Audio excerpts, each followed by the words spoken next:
Hi, welcome to the podcast Beyond the Ballot, a Lone Wolf production. This is where we showcase local politics by providing a platform for elected officials and candidates. Today's episode is sponsored by Chairman Fannin and the Carmel Republican Committee. Want to make a real difference in Carmel and Mahopac? Join the movement shaping your hometown's future. Follow the Carmel GOP on Facebook to stay informed, get involved, and help strengthen the Republican voice right here at home. I'm proud to introduce the guest for today's show, Sheriff Brian Hess, who is currently the acting sheriff for Putnam County. Welcome to the show. Thank you. Glad to be here. So I always start the interview by asking a few lighthearted questions and then easing into a little bit more of hard-hitting questions. Okay, I'm ready. So let's discuss your personal background. How long have you lived in Putnam County, and what do you think makes this area so special? Sure. I moved to Patterson in Putnam about 12 years ago. Started out in Westchester, grew up in Westchester, and as our family grew, we had to move further north, so we ended up in the rural section of Patterson. Okay. And what do you think makes this area so special?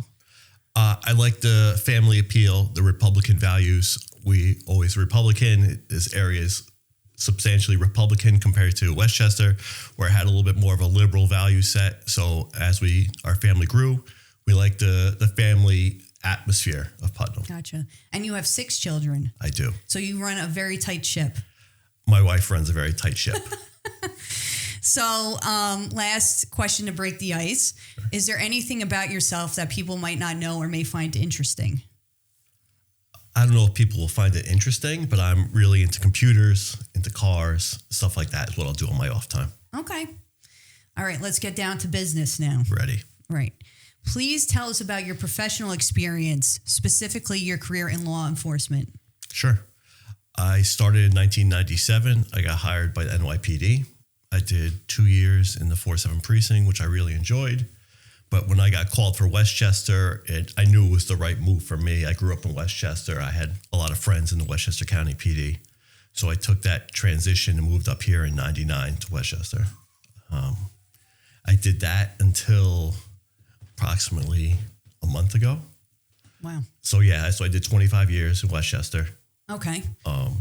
And you are the founder and commanding officer of Westchester Putnam Real-Time Crime Center, RTC. Correct. So can you please share with us in further detail what services it provides and how critical its role has proven to be? Sure. Great question. So I went through the whole gamut of policing. I started as a patrol officer, became a sergeant, became a lieutenant, spent most of my career in the detective division. And when I was there, I investigated a lot of pattern crimes, gas station burglaries, stuff like that. And what you notice it's missing is the amount of patterns, how long it took to identify a pattern. So when I had the opportunity, it was roughly 2018, we were opening the Real-Time Crime Center. So there's always been a intel section of the police department. It was run by the DA's office at one point. It was called the Westchester Intelligence Center, ran out of White Plains. But they were more reactive to crime. After the crimes happened, they would help us try to investigate them. I was trying to develop a system where we could be proactive and get in front of the crimes and prevent them from even occurring. Because what would happen is those crimes I'm talking about, there'd be 13, 14, 15 of them before someone identified these as a pattern. Wow. So that's what kind of started the Real-Time Crime Center. Gotcha. So that was going to be my next question. What was the impetus? No, that's great. The impetus for you to start RTC. Yeah, so that was really it. It was really using technology to get ahead of the bad guys, as we'll say. I've mentioned on a previous episode with Putnam County Executive Kevin Byrne that Putnam County is the 8th safest county in the country. How did Putnam County achieve this remarkable distinction? Crime prevention, right? Preventing the crimes before they even occurred. I think that study also incorporates hospitals and urgent care centers and the distance to locations and stuff like that. So that's not completely just based on crime stats. That's based on the whole safety of the entire county. Okay. But the crime does play a big role in that. So Putnam already is at a great spot. I'm here to try to go to number 7 or 6, maybe even like 2. Shoot for the stars. Yeah, there we go. I'd be remiss if I did not mention the leadership of the late Sheriff Kevin McConville. And McConville and the Sheriff's Department, they had achieved a few exceptional accreditations, such as the Division of Criminal Justice Services, state accreditation in law enforcement, also SWAT team certification. And lastly, was the only agency in Putnam County to achieve DCJC accreditation. Yep. Could you tell us what all these accolades mean for Putnam County residents? Yeah, no, Kevin did a great job getting the department up to the accreditation standards. And what that really means is there's a state inspection from DCJS to come down, check your policies and procedures, make sure they're in line with the state and federal processes and you're not missing anything.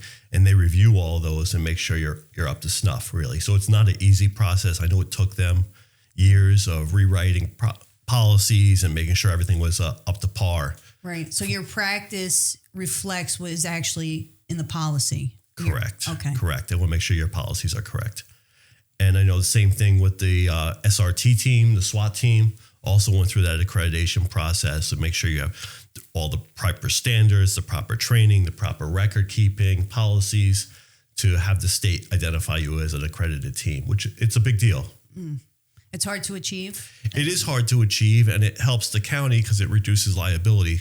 They're ensuring that they have the proper people in place and proper processes and policies. So when Sheriff McConville decided to no longer run for sheriff on the Republican ticket, what exactly transpired? Yeah, this is an interesting question because I was friendly with Kevin. We had meetings together. We talked about this LPR system together and the radios and everything else we're going to talk about. But I didn't realize he wasn't going to run. He was that sick.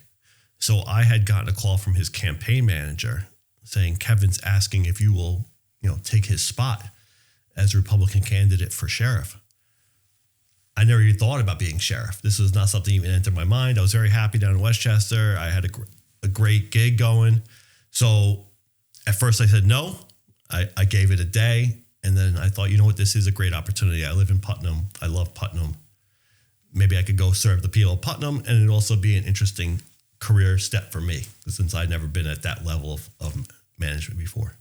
Okay. So there is a lot of chatter and people are questioning the process. What do you say to that? The process was nothing but unforgiving. So I think 30 plus people put in for the job because after I had spoken to the campaign manager and put my name in the ring, that wasn't it. I still had to now compete, I think, with 30 other people. Wow. Started and put in applications.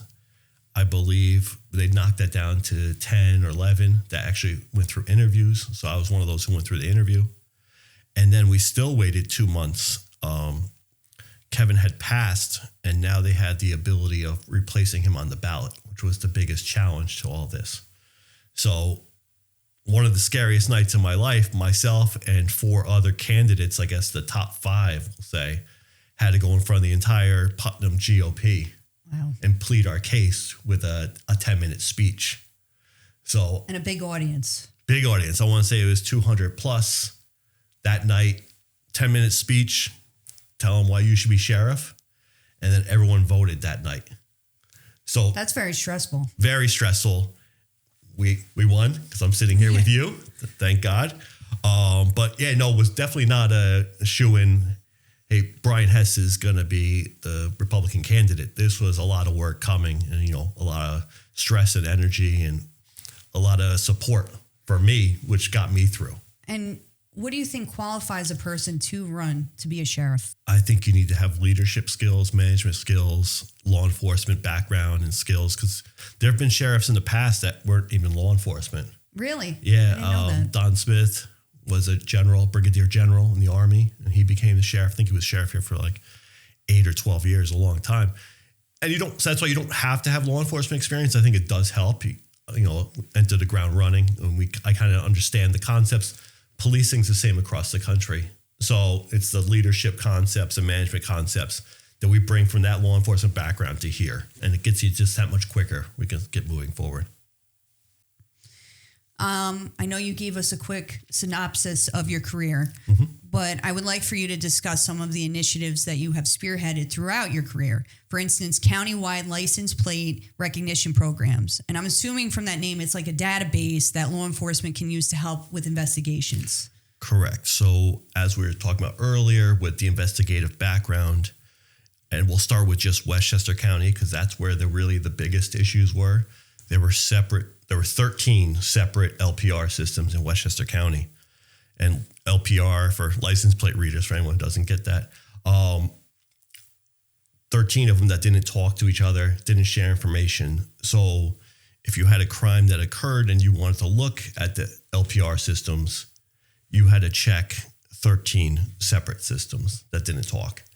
And no one really had the ability of doing that. So it almost became, if they went into one jurisdiction, you just didn't have the ability of seeing it. That's that crime pattern we were talking about, not being able to identify things because you didn't have that data in front of you. Wow. So what we did is we developed our own system using high-end cameras, our own processors, and we made it a countywide system. So Westchester County would install it for any jurisdiction in Westchester. So it consolidated all to bring them all into one system. And everyone kind of jumped on board with that because the other part of real-time crime we didn't really discuss was there's 46 police agencies in Westchester. You add the 5 police agencies in Putnam. Everyone has a different radio system. Everyone has a different records management system.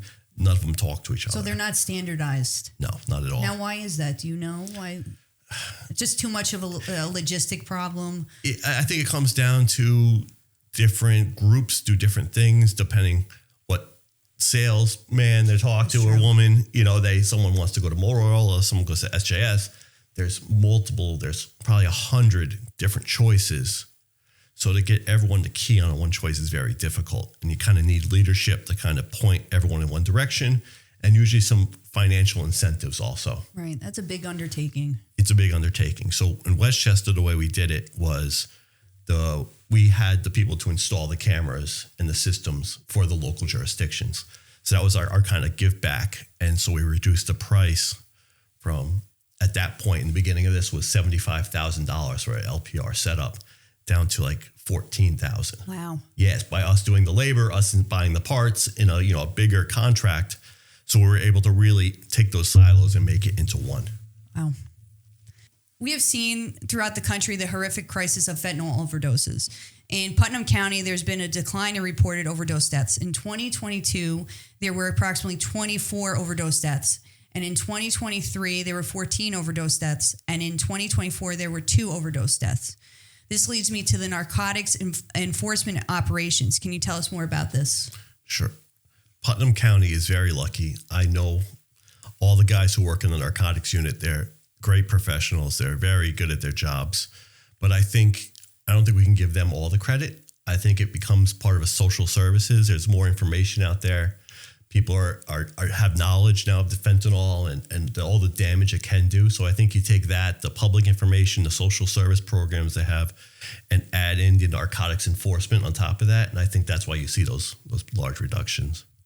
I just want to take a brief moment to mention the sponsor of today's episode, Chairman Fannin and the Carmel Republican Committee.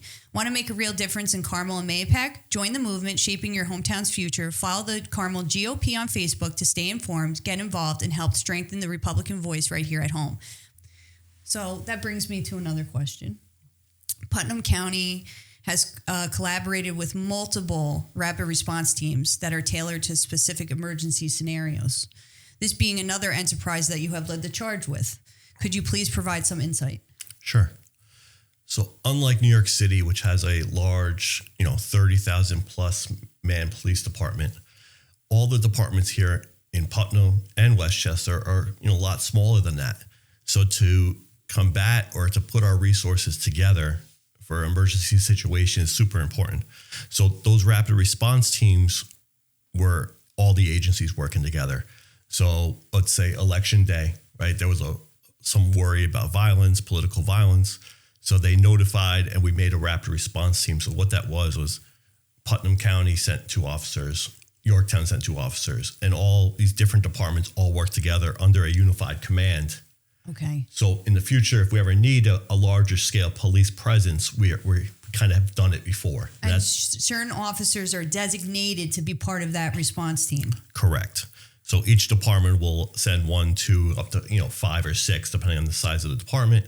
And then that group of officers will all meet. We were meeting at the police academy, and they'll work together under a unified structure, usually a captain, 2 lieutenants, a couple sergeants, and they might all be from different agencies. So that I thought was important because no one department here, Westchester or Putnam, has enough resources to handle a large scale incident.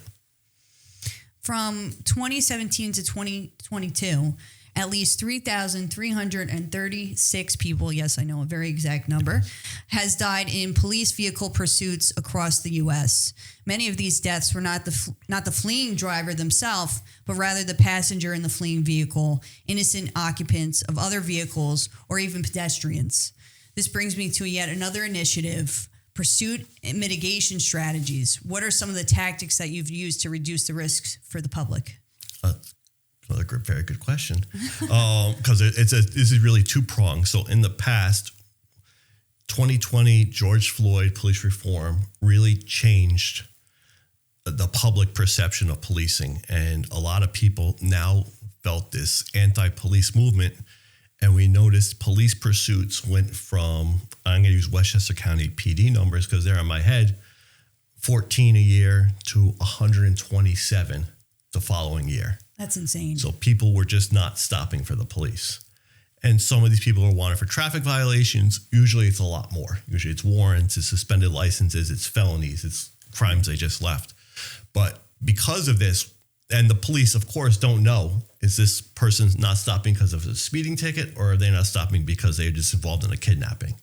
So it made it very difficult for the police. And because there is a lot of risk and danger and death involved in police pursuits, our normal procedure would be to stop the pursuit, terminate the pursuit, let the suspect go, let the subject go. That's not the best either, right? Because our job is to stop crime, stop criminals. So how do we kind of work together to try to mitigate the danger, but still capture the bad guys? So the first program we came up with was using the parkway system in Westchester to kind of slow down traffic. So we had preset positions on the parkways where there would be traffic slowdowns. Okay. To kind of bring, because usually the speed. Like a work area, or how? Almost like a work area, Okay. but it would be set by the police. Okay. Maybe you let 1 lane out of 3 lanes go and everyone slows down. Gotcha. The bad guy cannot do 100 Any miles maneuver, an hour, right. to get through there. In addition to that, we involved spike strips, which is something we never use, those tire deflation devices.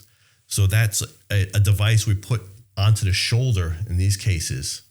So usually if you have the roadway shut, the bad guy will go onto the shoulder, Right. and he'll lose his tires. Now, do you know the area where this would be most likely happening?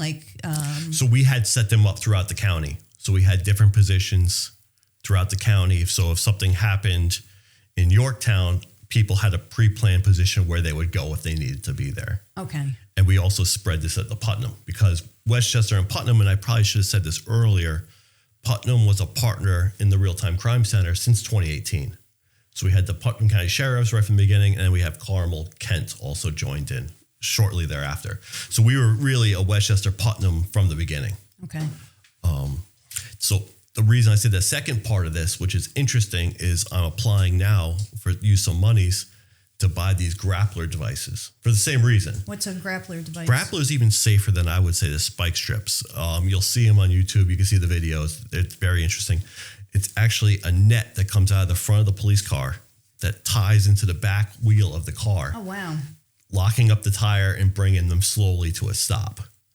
So we're trying to get 5 to 10 units for the sheriff's office here, because there is so much danger involved in pursuits, but yet we still have to do our jobs, Right. and we still have to stop these people. So we're working on that right now, and that'll be one of the new initiatives I'm hoping to bring in. Okay. Being mindful of the taxpayer is a critical objective. In what ways can you achieve this goal? So I think it's using federally seized dollars. That's how we're going to buy those grappler devices. Right. There's seized money that they have in the accounts. It's working towards using more grant money and applying for all the grants that are available, and really just keeping an eye on costs. There's ways of doing things using those grants, seized assets, that none of these prices are borne by the taxpayer. They're all borne by the federal or state government, which is great. And you have a grant writer? We will. Okay. We don't have one yet. We spoke in depth about Westchester Putnam Real-Time Crime Center, RTC, and more recently about the county-wide license plate recognition programs. That is essentially a database used to collect plate numbers, GPS coordinates, and so forth to recover stolen vehicles or even finding missing persons. Transparency, open communication, and the sharing of intelligence are critical to ensure public safety. Could you tell us about another development, specifically the interoperable radio communications plan? Sure. And just before we go there, if I could step back to the license plate reader system, because I think one of the differences we started here that no one else, well, other people are starting to pick up around the country is the proactive, like we spoke about earlier. It's having all that data in a database is great. And after a crime happens, we can go back and look. But that doesn't help before the crime, right? Because it's great if someone breaks in your car and the police catch them, but it's better if no one ever breaks into your car at all. So we have detectives actually monitoring the license plate reader system, seeing alerts, because if someone's coming to do a crime, they're usually driving in a car that's no good. They're usually driving a stolen car or a car with stolen plates. So now when that car with stolen plates hits a license plate reader, that information is pushed out over the radio to all the police units in the area. That's something that was never done before. Usually it was after a crime, some detective would go and look through the system and try to figure out what car it is. Now we're figuring out what car it is before the crime happens. So that's just an interesting part of how we did it differently than anyone else. And where are the readers usually placed? There are 650 of them within Westchester and Putnam. So they're almost everywhere. Okay. So tell us specifically about the interoperable radio communications plan. So that's why it kind of leads into that. So the ability for us in real-time crime to talk to all the local police agencies was important. And like I mentioned before, 40-something agencies, everyone had a different radio system. No one could talk to each other except through the bases. So dispatch center to dispatch center could talk to each other, but car to car never could. Wow. So what we did is we bought these Sciata radio devices. They're IP. They're almost like the old Nextel phones. So it's point to point, but it's using Verizon or AT&T's network to defeat all the radio problems. And we were able to talk to, I think we bought 850 of those devices and put one in every frontline car in Westchester and Putnam. So from now, Real-Time Crime Center could talk to every car out there, and every car could talk to each other and the Real-Time Crime Center. So we were able to take that plate information and instantly push it out into the field so the officers could take action on it. So your ability to converge both your expansive knowledge of technology and lengthy experience in law enforcement has led to the strengthening of public safety. If elected sheriff in November, what are some other strategies you have in mind for Putnam County in order to fortify community safety? So I think the pursuit mitigation items we just spoke about, that keeps everyone safe. I think that's an important item. I want to keep going with the transparency. We've started a new initiative where we're giving a lot more information out to the public, all the daily blotters, everything the deputies are doing every day. I think that's important that the public knows how much work the deputies actually do, because I think a lot of that stuff was behind the scenes before. Mm-hmm. I think we are going to continue with the Blue Envelope program, which is for autistic males who might be stopped by the police, so the police have their information and realize there's might be some communication issues. There's the Yellow program, which is almost the same, but it's for elderly. So Can you the yellow explain tag. that a little bit more in detail? So it's a yellow tag that an elderly or senior person could put in their window. And when the officer stops them or they have an accident or a medical emergency, the officer will see the yellow tag, pull out that information, and have their next of kin contacts, their doctor, whatever medications they're on. So they'll have that much more information quickly to help that person. So it's almost the same as the blue. The blue tags is for autistic, so people realize, oh, there might be a medical issue here. So let me just slow everything down. Let me look at this and get all the information from that blue tag. Okay. I think the transparency thing is huge. So I think, they just added 2 new SROs at the Carmel schools. I think that's a great program we're going to continue with. And what about for the youth, engaging with the younger generation? The cadet program. The cadet program is huge. I'm trying to get my kids involved in it now. I know a lot of the community members are involved in it. It's a lot of our deputies and investigators now started as cadets and worked their way through. So for youth who are interested in law enforcement, I think it's a great program. And what age does the program start? I believe it's 13 is the youngest they'll take. Yeah, up to 21. Okay. And that helps networking and engaging the younger people, seeing if they're actually interested in pursuing that type of career. Exactly. So if you're not sure if this is the way you want to go, you maybe join the cadets. It's a free program. I think they meet weekly, and then you can see if this is what a youth wants to do with his life or her life. Before we conclude this episode, are there any other campaign talking points or a final message that you'd want to share? No, I think Putnam County is a great county. It's safe. I'm here just to work more closely with Carmel and Kent PDs. Also, Brewster and Cold Spring have part-time police departments that I want to bond some better relationships with. I think we're going to work together to save the taxpayers money by building those relationships. And the example I like to use is K9. I think K9 is perfect. The sheriff's office has 5 K9 officers. Carmel has 2 K9 officers. Kent has 2 K9 officers. Right now, there's no coordination of those special resources. Those are kind of things where we can work together to make sure there's always a K9 working, and it doesn't always have to be the sheriff's department. We could share those specialty resources right, to better serve the community. So we always have somebody working, but we don't need to actually go out and buy more of them, right? It's just sharing those resources between the agencies.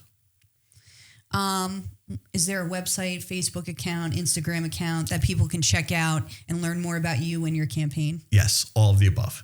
HessForSheriff.com. I believe the Instagram and Facebook are both Hess for Sheriff also.